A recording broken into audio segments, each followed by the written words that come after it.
My life has pretty much been everything that I've ever wanted it to be. I thought about it the other day when I was sitting down for dinner with my family, and we're just sitting there, and I'm just thinking, this is what I've wanted. I've got two great kids. We were just sitting there eating some pasta and just talking about life, and I don't know. I just looked at my wife and looked at my kids, and I just thought that this is what I want. This is what I've always wanted. I'm 52 and just so comfortable with what I have and what we're doing, despite this craziness right now.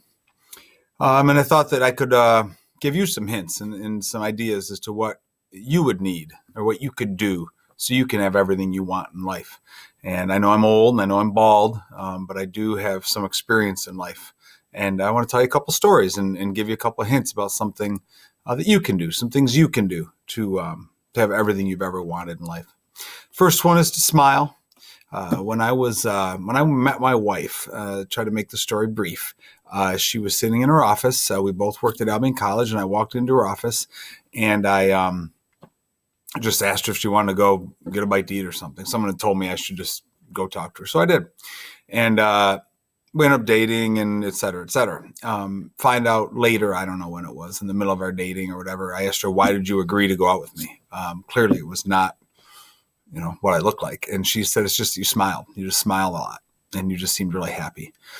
One smile in 1992 leads to all of these things that I want in life. And there's studies that show that perception of you is based on your nonverbals much more than on your verbals. So what you say is important.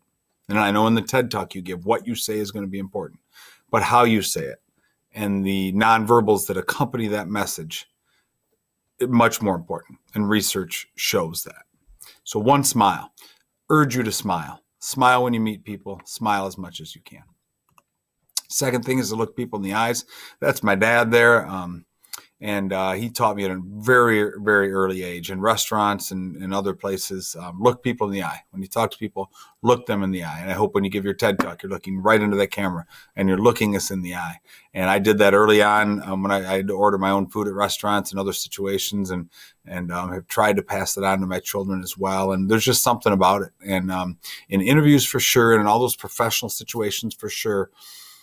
But I would say in all situations, to look people in the eyes just shows confidence and honesty and maturity, which is something that you want to give off. Those are traits that you want to give off when you meet people. And again, I'm not just talking about interviews. I'm just talking when you meet new people, and it just shows a confidence and a maturity. And I know I teach the best kids in the school, and you have that, but I still think it's important to look people in the eyes. And it's a little bit of a lost art nowadays, a little bit of a lost art.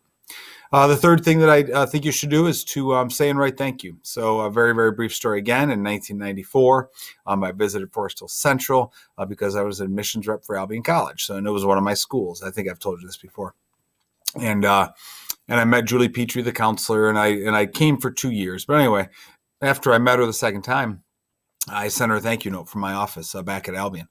And just thank you for helping me out. I just really appreciate you sending me good students, that kind of thing, just real basic. And she, I don't know, like a month later or so, sent me a message and said, "Hey, we have a job opening here. We have an English job, basketball coach job. It sounds like it would fit you." And I interviewed for it and used my eye contact and my smile and those other things, and somehow got the job. And she told me later that the only reason she contacted me about the job, and she's the only reason I have the job, was because I wrote a thank you note. And she said that none of the other admissions reps wrote thank you notes after they came to visit. They just visited, and that was it.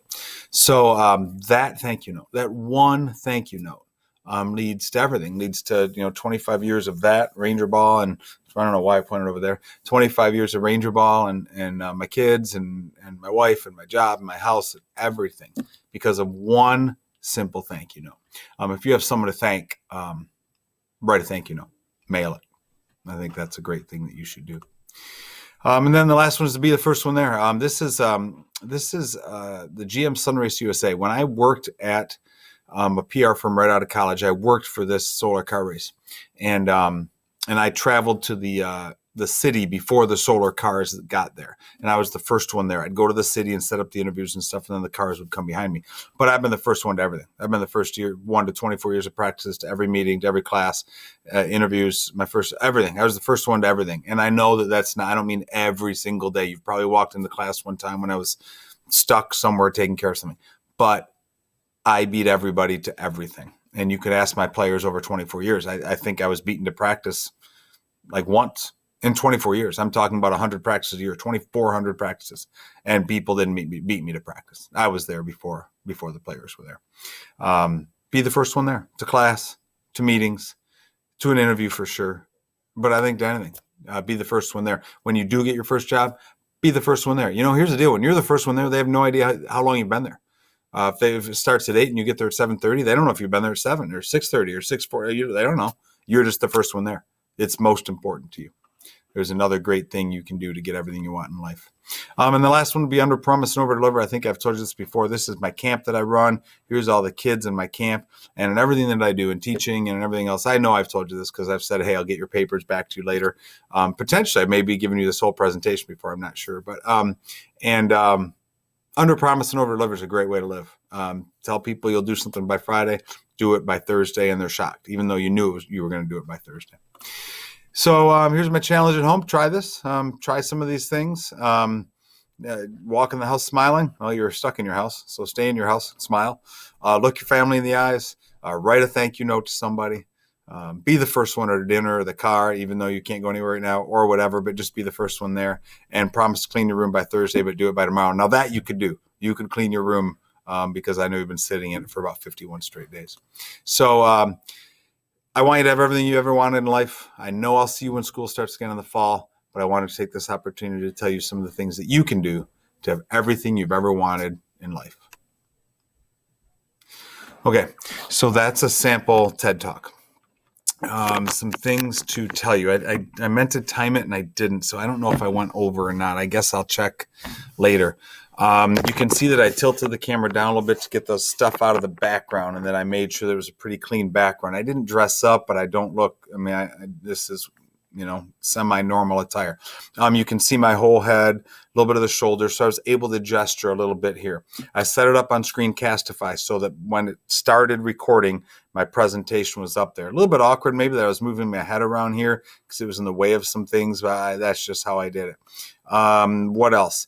Start. A story. I don't know my first words. I'm not a huge fan of whatever my first words are. I don't think I loved them. But a story at the start. I told a story sitting around the table, talking with my kids or whatever. A story to start. I highly recommend it. I don't know if my first words were great. Yours should be. Wrap up. You could tell when I was done, right? I was very clearly finished. You could have everything you've ever wanted in life. I was done. Did I mess up a couple times? I did. Did I say and like? Probably. Did I get stuck for a second? I think one time I repeated myself. Was I human? Yeah, I was, because I was like, maybe I gave this presentation before or whatever. Like I was myself during the presentation. It was not read. I wasn't looking up here and reading something, but really kind of giving the presentation or looking to the side or whatever.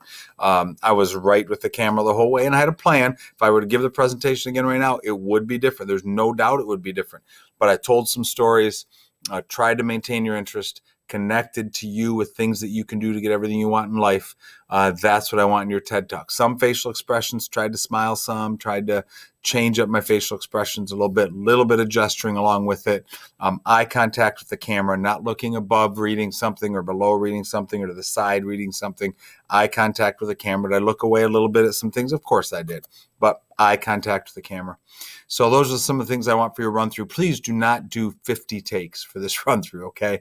Film it, do it, give it to me. I'll give you some feedback. If you mess up a little bit, like I've told you before in the other video, you're going to mess up. Move on. Just keep going. Don't stop.